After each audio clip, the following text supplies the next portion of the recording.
Occupational English Test. Listening Test. This test has 3 parts. In each part, you'll hear a number of different extracts. At the start of each extract, you'll hear this sound.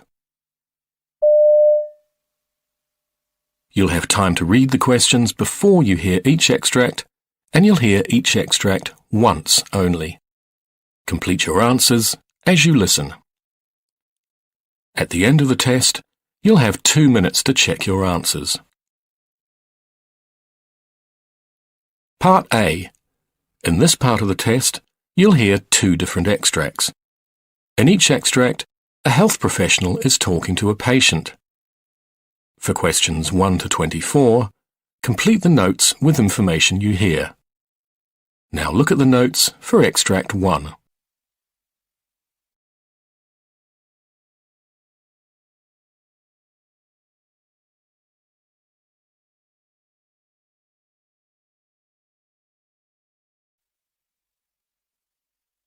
Extract 1. Questions 1 to 12. Ivy Simons. In this part of the test, you will hear Dr. Jonathan Wilson interviewing Ivy Simons, an elderly patient. For questions 1 to 12, complete the notes with a word or short phrase. You now have 30 seconds to look at the notes.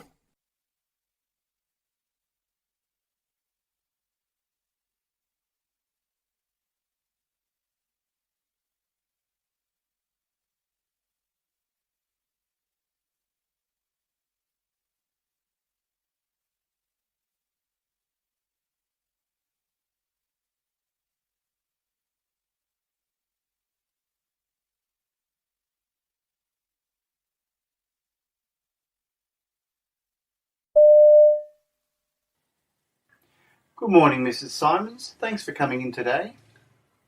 I just wondered, Doctor, I got this letter from your receptionist, I think it was. I was wondering what to do with it, but it says I should come in for a routine 6-month checkup. But I think I was only here a few weeks ago, wasn't I?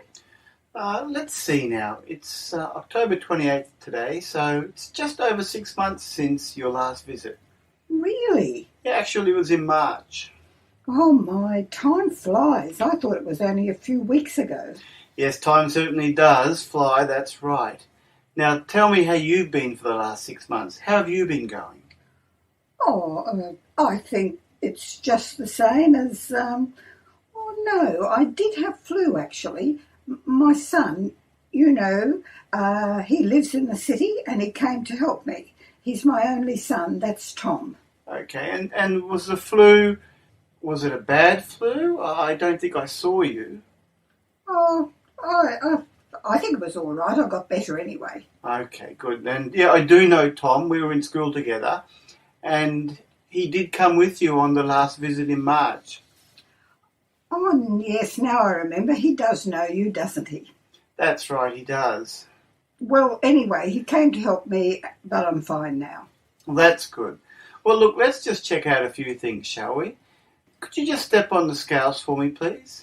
Oh, I don't think I've put on any weight. I've never been fat. No, you certainly haven't put on weight. In fact, looking at this measurement, you've lost over 4 kilograms. But we'll talk a bit about that later. I'd just like to check your blood pressure. Oh, well, that should be okay. Yeah, it's not too bad. It is a bit higher than last time, though. Now, Ivy, does the Webster pack the pharmacist made up for you, does that help you make sure that you take the right medications every morning? What medications do you mean? It should have your Carvia for controlling blood pressure and the Oroxine tablets to ensure that your thyroid is functioning adequately. And then there's the Lipex to keep your cholesterol levels under control. Oh, yes. My chemist has been very good to me. He keeps track of all my prescriptions and sets everything out for me, so I know what to take each day.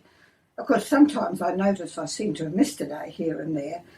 But one thing I always take is my vitamin C and my vitamin E. I've taken them for years and they're very good for me. Well, I'm pleased that that's working for you, and it is very important that you take your Carvia, Oroxine, and your Lipex as well. So perhaps if you leave the Webster pack in a place where you'll always see it when you wake up in the morning. Well, Ivy, can you tell me more about how you're managing on your own on a day-to-day basis? Well, I'm managing myself, I think, but I am having a few problems. Tom got a gardener for me to help out with the garden.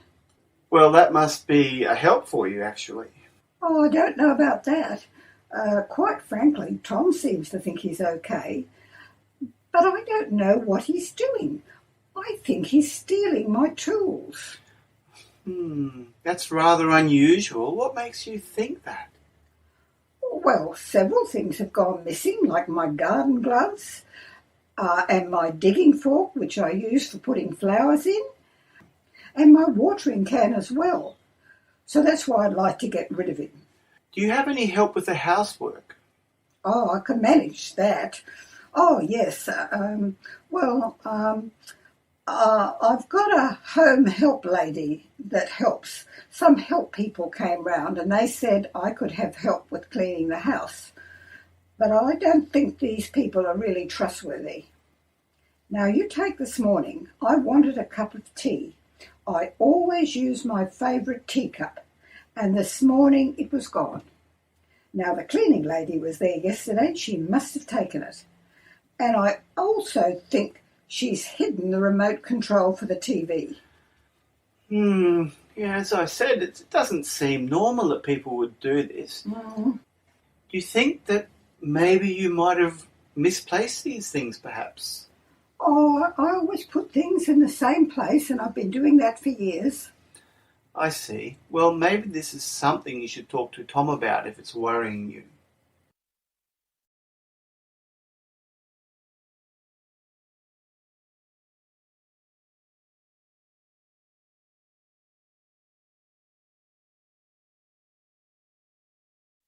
Extract 2. Questions 13 to 24. Next, you will hear Dr. Jane Hope interviewing Henry Bunyan, a patient with a recent... For questions 13 to 24, complete the notes with a word or short phrase. You now have 30 seconds to look at the notes.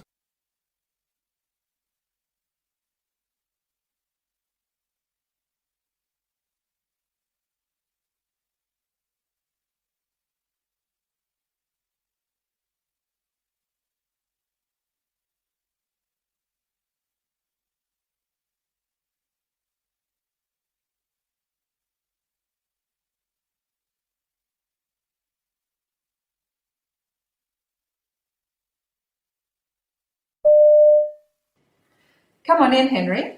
How are you this morning? Not too bad, thanks, Doctor, and yourself? Oh, well, busy as usual. Yeah, I can see that. There are a lot of customers in the waiting room. Yeah. There was a nice spot of rain we got last night. Yes, it certainly saved watering the garden, and that was a bonus. So, Henry, have you come for your blood test results? Yeah, that's right. Give us the news, Doctor. Well, it's not bad news, but your total cholesterol was 6.6, your triglycerides 1.6, and your HDL was 1.54, and the LDL was 4.65. So what does that all mean, Doctor? Well, you remember we did the same test a year ago? Yeah. So what these current results show now is that compared with last year's results, there has been a sharp rise in your LDL level. Yes, well, what's brought this about? Well, as we discussed last year, cholesterol is carried in the blood by different types of protein carriers called lipoproteins. Yeah, I remember that. Well, the two which carry the most cholesterol are the low-density lipoproteins, LDLs, which we believe promote atherosclerosis or thickening of the arteries, while high-density lipoproteins, HDLs, tend to prevent this. In your case, unfortunately, your LDL has increased, and there are a number of factors that may have contributed to the rise in your LDL. For instance, a higher fat content in your diet, increase in stress, maybe you're not exercising as much as you were. I guess I'm not. That's right. Have you noticed any discomfort or had any general health issues that have caused you concern lately? No, not really. Okay, now Henry, I know your family history and that your dad died of a stroke at 60. I just want to ask you a few questions about what you're doing now. Sure. What about your current diet? Are you eating much fatty food? Yeah, I guess so. I do enjoy McDonald's at lunchtime and eat quite a bit of meat. I'm not really a big fan of vegetables. Yeah. Have you noticed any change in weight? Do you think you've gained a little? Well, since I last saw you, I've probably put on about 5 kilograms. Yeah, well, that's quite substantial. What about exercise? Do you still manage to do that regularly? I remember last time you told me that you were taking your dog for a run once or twice a week and that you swim regularly. Well, actually, in the last year I've been pretty busy at work and I've had a lot of family commitments lately, so I'll probably exercise a bit less. And are you still smoking? Yes, I am. I've tried to cut down though. I'm probably smoking 5 or 10 cigarettes a day. Okay. And how about alcohol? How many alcoholic drinks do you have in a week? Well, in a week, I probably have 2 or 3 a day, so I don't know if you multiply that. I guess it adds up to quite a few, 16 or more maybe. And would you say that you drink more at the weekend? Yeah, a little bit more on the weekend. We have a glass of wine as well at night sometimes. Right. Okay. Well, what about your work? Is it any more stressful? It is actually. Since that economic downturn, we've all been putting in longer hours, trying to drum up a bit more business, so I guess it is a bit of a stressful time. Okay. Well, judging by what you've said, I'd say there are a number of things that certainly could be impacting on your health. Now, Henry, based on what you've told me, you do have some risk factors, and I'd like to talk to you about ways we can minimise these, if that's okay. Sure, Doctor. So the best way to maximise healthy levels of your cholesterol is through diet, of course, and taking account of the things that you need to avoid. Yeah, I see. So let's talk about some simple dietary measures. Firstly, of course, you should try to avoid fatty meats and processed meats like salami, sausages. Okay. Also, you need to cut down on snack food, such as chips, hamburgers, all those little things you probably love. Yep. And takeaway food, of course, especially deep fried food. I don't know whether you have a lot of takeaways. Well, I do. So you mean no more McDonald's, Doctor? That's right. It certainly would be better to avoid it. Just try it grilled instead. Okay.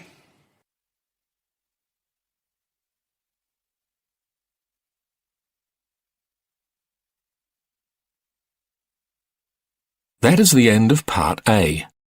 Now look at Part B. Part B. In this part of the test, you'll hear 6 different extracts. In each extract, you'll hear people talking in a different healthcare setting. For questions 25 to 30, choose the answer A, B, or C, which fits best according to what you hear. You'll have time to read each question before you listen. Complete your answers as you listen. Now look at question 25. You will hear a lecture based on the subject of attention deficit hyperactivity disorder. Now read the question.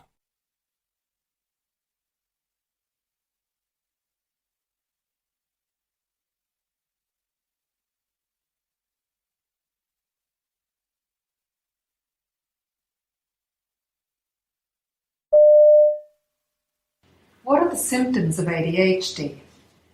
Most kids could be described at some point as inattentive, impulsive, or hyperactive. Explanations for this behaviour vary widely, ranging from the child being overtired to overexcited. However, when such behaviour lasts for significant periods of time, and when it interferes with life at school and at home, the explanation may be due to a condition such as attention deficit hyperactivity disorder, or ADHD. Some studies suggest that about 2% of primary school-aged children have ADHD, while others have suggested that almost 18% have ADHD. However, the majority of researchers put the figure at between 5% and 10%. Question 26. Test, you will hear a talk based on an essay published by the Public Library of Open Science on the topic of seasonal hunger. Now read the question.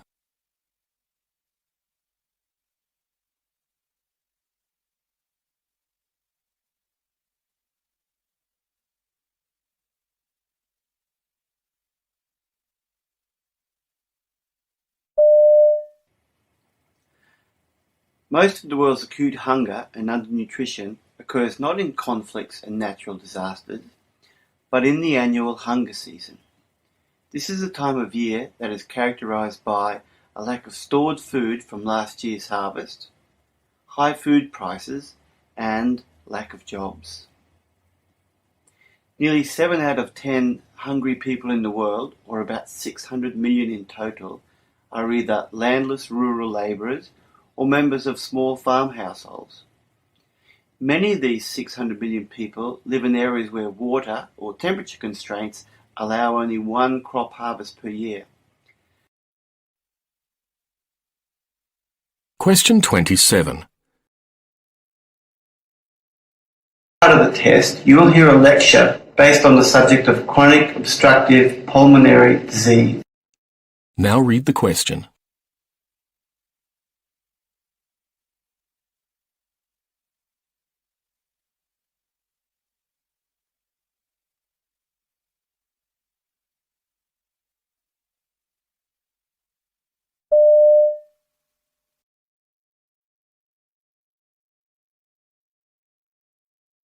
Chronic obstructive pulmonary disease, COPD, is a growing global epidemic that is significant in both developed and developing countries. Morbidity and mortality from COPD will rise as populations age. Furthermore, as the mortality from cardiovascular and infectious diseases falls, the occurrence of COPD will become more common in society.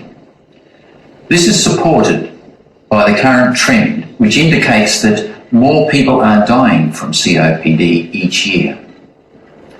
In addition, COPD is associated with several other diseases such as osteoporosis, diabetes, glaucoma, and sleep disorders. Question 28. Dr. Brian Fleming interviewing a parent of a child presenting today. Now read the question.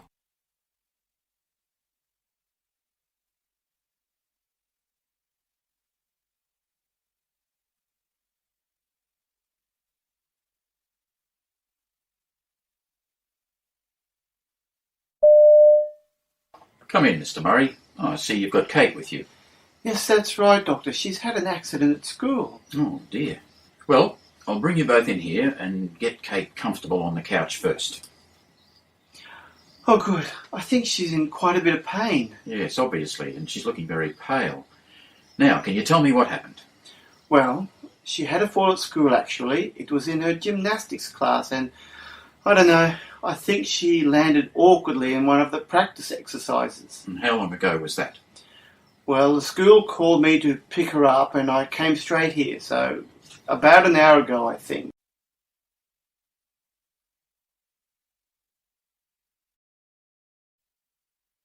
Question 29. Dr. Tamara Kayali Brown is a bioethicist at Deakin University. She specialises in the ethics and philosophy of mental illness. Now read the question.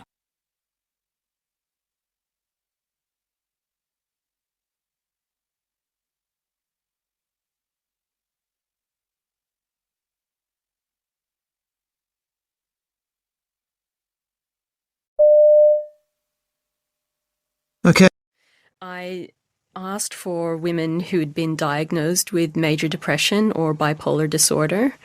because I wanted a variety of different types of depression and women who had gone through treatment and were feeling better. I only wanted women, though, because gender issues in depression had already been studied quite a bit, and I wanted to focus on experiences of depression. So rather than including different genders and comparing them, I just wanted one gender. And it made sense for me to focus on women because, first of all, there are more women diagnosed with depression than men.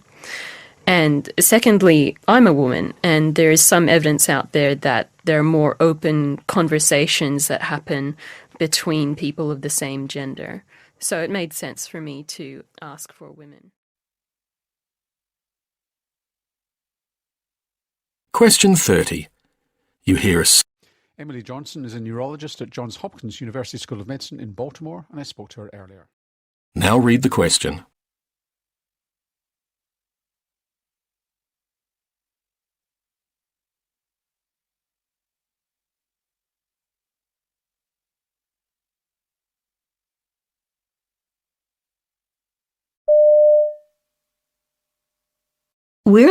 I think most people are surprised to hear that. We often think of epilepsy as being a childhood disease, and it is common in children. Then the incidence kind of tapers off in adulthood and in midlife.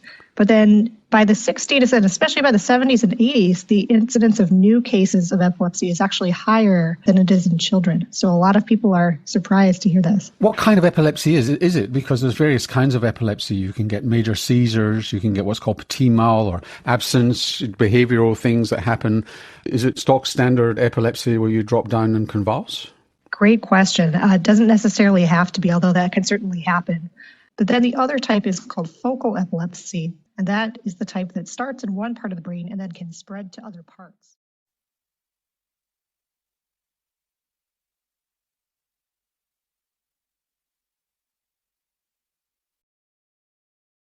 Part C.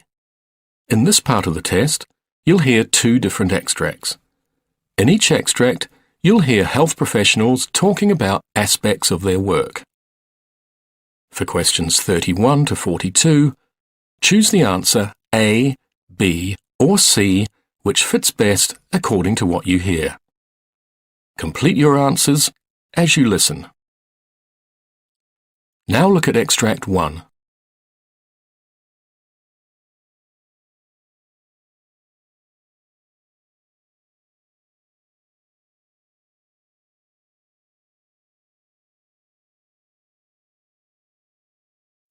Extract 1, questions 31 to 36.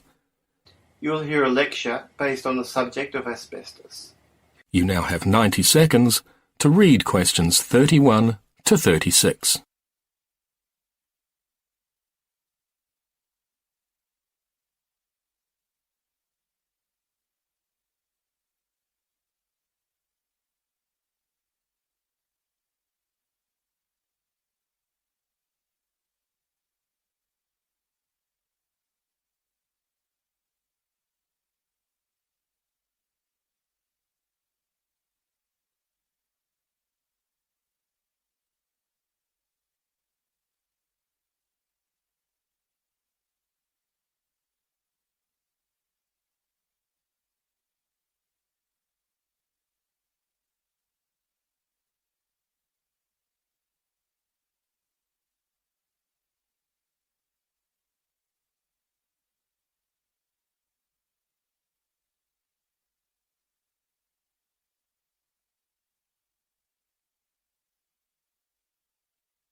Asbestos is a naturally occurring mineral rock that was mined in Australia from the 1940s to late 1980s and used in a variety of materials and products. Unlike other rocks made up of small particles, Asbestos is made up of fibres so thin that they can be invisible to the unaided eye. If asbestos materials or products are disturbed, these fibres can be released into the air and remain for extended periods of time, where they can be inhaled to the deepest parts of the lungs. Asbestos is a group of naturally occurring silicate minerals that are made up of fine fibrous crystals. 3 of these are chrysidolite, blue asbestos, amosite, brown asbestos, and chrysotile, white asbestos. Asbestos was a desired resource for many companies because it is also relatively cheap to mine and process. Unfortunately, however, asbestos is also a highly toxic, insidious and environmentally persistent material that has killed thousands of Australians and will kill thousands more this century. Australia and the UK have the highest rates of asbestos-related death in the world. This is understood to be because of the amount of asbestos used in these countries and the relatively high proportion used of the most dangerous types, brown and blue. Asbestos was considered a valuable product due to its resistance to fire, moisture, chemicals and heat, and also its suitability as an insulation material. However, due to such devastating diseases in people, a national ban on asbestos came into effect on the 31st of December 2003. People may be exposed to asbestos in their workplace, their communities, or in their homes. If products containing asbestos are disturbed, tiny asbestos fibres are released into the air. When asbestos fibres are breathed in, they may get trapped in the lungs and remain there for a long time.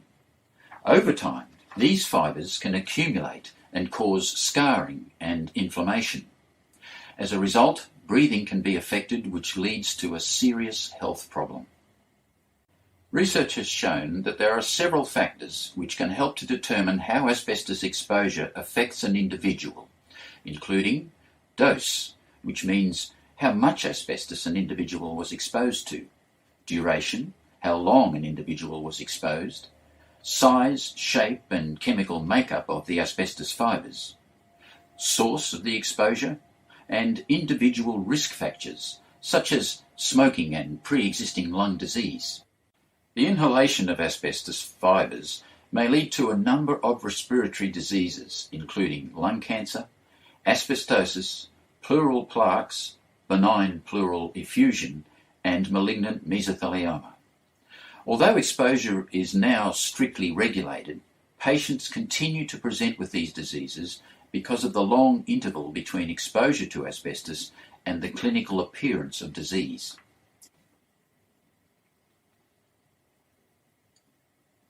Presenting signs and symptoms tend to be non-specific. Thus, the occupational history helps guide clinical suspicion. People particularly at risk are those who have worked in the mining of asbestos, especially blue asbestos. Other at-risk jobs include shipbuilders, insulation workers, fitters, carpenters and electricians.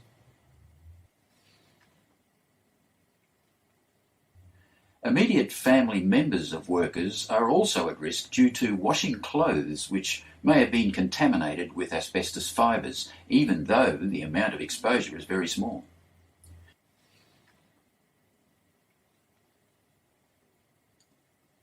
Because exposure to cigarette smoke increases the risk of developing lung cancer in patients with a history of asbestos exposure, smoking cessation is essential. Patients with asbestosis or lung cancer should also receive influenza and pneumococcal vaccinations. The 3 most common asbestos-related lung diseases are asbestosis, lung cancer, mesothelioma, and I will now outline their symptoms, prevalence, and treatment based on a recent US study. Asbestosis. Firstly, people with asbestosis have symptoms such as difficulty in breathing and dry cough, and it affects approximately 200,000 patients, with 2,000 deaths annually.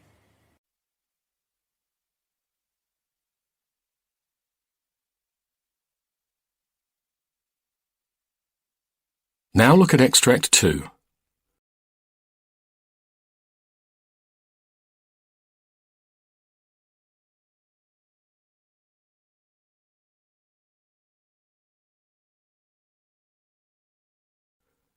Extract 2, questions 37 to 42. In this part of the test, you will hear a lecture based on the subject of anaphylaxis. You now have 90 seconds to read questions 37 to 42.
Anaphylaxis is a serious, rapid-onset allergic reaction that can result in death. Severe anaphylaxis affects the whole body and is characterized by life-threatening upper airway obstruction, breathing difficulties, rash, edema, and in some cases, hypertension leading to shock. Anaphylaxis in children is most often caused by food, and breathing difficulties is a common symptom. Importantly, there is usually a background of hypersensitivity reactions such as hay fever, eczema, or asthma. Anaphylaxis is a medical emergency where immediate treatment is needed to prevent potential death. When exposed to a foreign substance, some people suffer reactions identical to anaphylaxis, but in which no allergy is involved. These reactions are called anaphylactoid, which means anaphylaxis-like reactions. In anaphylaxis, the immune system must be primed by previous allergen exposure. On the other hand, anaphylactoid reactions can occur with no previous allergen exposure at all. An example of something that can bring on an anaphylactoid type of severe reaction is radiographic contrast material, the dye injected into arteries and veins to make them show up on an X-ray. Although the mechanism of an anaphylactoid reaction is different, the allergy treatment is the same. I will now introduce some statistics on anaphylaxis. Anaphylaxis occurs infrequently. However, it is life-threatening and can occur at any time. Milder forms of anaphylaxis occur much more frequently than fatal anaphylaxis. An Australian survey of parent-reported allergy and anaphylaxis found that 1 in 170 school children had suffered at least one episode of anaphylaxis. Another Australian study showed that in areas where native Myrmecia ant species are prevalent, 1 in 50 adults have experienced anaphylaxis after stings from the native Myrmecia species or honeybees. However, deaths from anaphylaxis are uncommon and estimated to occur at a rate of 1 per 3 million population per year. In areas where sting allergy is common, the death rate may be higher than this. Hospital-based studies suggest a death rate in the order of 1 per 100 to 200 episodes of anaphylaxis treated in an emergency department. There is some evidence that the incidence of food allergy and anaphylaxis, like that of allergic rhinitis and atopic dermatitis, may be increasing. The likelihood of an individual having anaphylaxis is influenced by the following points: age, gender, atopy, the genetic tendency to develop classic allergic diseases, source of exposure, prior history of any type of allergic reaction. After an initial exposure to a substance like bee sting toxin, the person's immune system becomes sensitized to that allergen. On a subsequent exposure, an allergic reaction occurs. Severe allergic reactions are usually triggered by a limited number of allergic exposures. These include injection, swallowing, inhaling, or skin contact with an allergen by a severely allergic individual. Examples of injected allergens are bee, hornet, wasp, and yellow jacket stings, and certain vaccines which have been prepared on an egg medium, and allergen extracts used for diagnosis and treatment of allergic conditions. Antibiotics such as penicillin can trigger a reaction by injection or swallowing. Typically, a severe reaction caused by a food allergy occurs after eating that particular food, even a small bite. Allergy to peanuts is an example here. Skin contact with the food rarely causes anaphylaxis. Foods most commonly associated with anaphylaxis are peanuts, seafood, nuts, and, in children particularly, eggs and cow's milk. A severe allergic reaction from an inhaled allergen is rare. An increasingly recognisable example is when an allergic individual inhales particles from rubber gloves or other latex products. In emergency department studies, food allergy is the commonest cause in children, responsible for about 80% of anaphylactic reactions in which the cause has been identified. Whereas in adults, foods are implicated in only 20 to 30% of cases. That is the end of Part C.